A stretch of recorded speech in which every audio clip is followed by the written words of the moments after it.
wasiirka wasaaradda isgaarsiinta iyo tiknoolajiyadda Soomaaliland Dr. Cabdiweli Sheekh Cabdullaahi Suufi oo warbaahinta kula hadlay xafiiskiisa ayaa sheegay inay wasaaraddiisu diyaarisay emailada laamaha dawladda kuwaasi oo loogu talagalay inay isticmaalaan laamaha dawladda si xogtuna u noqoto mid kaydsan ammaan ah qarankana aan ka lumin. sanadkan wasaaraddu waxay samaysay emailo rasmi oo yeeshaan madaxda dawladdu waxa la yiraahdo official emails hore hotmail iyo gmail bay laamaha dawladda adeegsan jireen iminka laakiin waxaan u sameynay mid ay ku astaysan magaca Soomaaliland oo mas'uul kasta oo dawladda u shaqeeya ay tahay inuu adeegsado si marka ay noqoto xogtu mid ay leedahay dawladdu waa xaq qaran oo in lunta maaha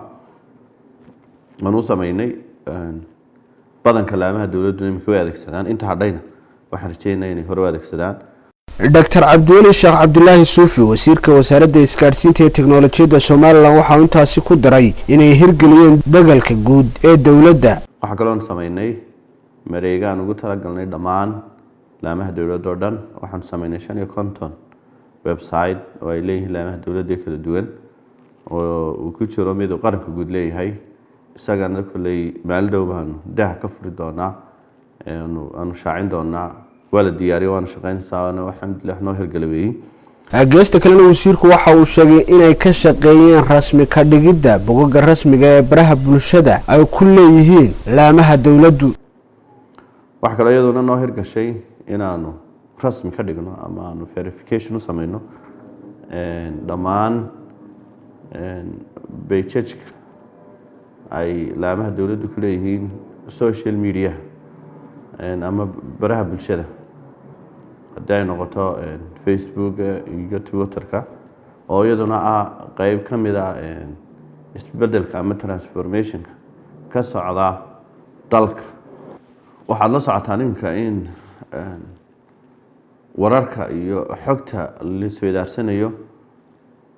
ay u tahay adeegsiga baraha bulshadu mid laga maarmaan ah ama uu laf dhabar helidda xogta iyo isweydaarsigaba si markaa wararka ay bixinayaan ama